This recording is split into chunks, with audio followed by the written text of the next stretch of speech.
મિત્રો, પાલેડીની મહિલા અને પોલીસ કર્મચારી વચ્ચે જે બન્યું એના તમામ એંગલના વિડીયો હવે જાહેર જનતા સમક્ષ રજૂ થઈ ચૂક્યા છે।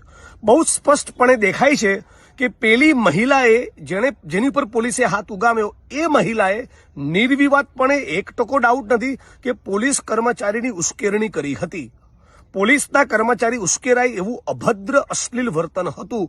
અત્યંત છેલ્લી કક્ષાની નિમ્ન કક્ષાની ગાળોનો વરસાદ એ બેને કર્યો અને એના પગલે પોલીસ કર્મચારી ઉશ્કેરાયા। આ બાબતે મારે બે જ વસ્તુ કહેવી છે। મુદ્દા નંબર 1,1000% મહિલાનો વાંક છે। એ મહિલાએ જે ભાષાનો, જે શબ્દોનો, અશ્લીલતાનો પ્રયોગ કર્યો, ટાઈટ જડબે સલાક એફઆઈઆર એની સામે થવી જોઈએ। એ અને આવા બીજા કોઈ પણ માણસો હોય જે પોલીસ કર્મચારી સાથે આવું વર્તન કરે, બધા ખોડ ભૂલી જાય એવી જડબે સલાક એફઆઈઆર કરો, જડબે સલાક ચાર્જશીટ કરો અને 6 મહિનાની ટ્રાયલ પૂરી કરી આરોપી દોષિત સાબિત થતો હોય તો એ બેનને જેલના સળિયા પાછળ મોકલો। પણ ફરી કહેવા માંગુ છું કે આવું 2 કે નહીં 1000 બેનો વર્તન કરે તો પણ નેતાનો કે પોલીસ કર્મચારીનો જાહેરમાં ફટાકા મારવાનો, લાફા વીજવાનો, દંડો લઈને દોડવાનો પણ અધિકાર બનતો નથી।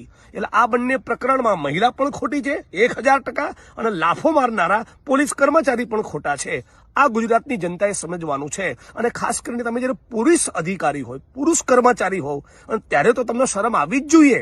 આ દેશની સાચી કે ખોટી કોઈ પણ મહિલાને છડેચોક જાહેરમાં તમે લાફા મારો, આ વર્તન પણ બિલકુલ યોગ્ય નથી। એટલે હું ઈચ્છું છું કે કાયદો કાયદાનું કામ કરે અને ગુજરાતની જનતામાં, પોલીસમાં અને નાગરિકોમાં બંનેમાં એવું સમજ પેદા થાય, આપણે ગાળાગાળીનો પ્રયોગ ન કરીએ અને પોલીસ કર્મચારીઓ પણ હાથ ન ઉપાડે।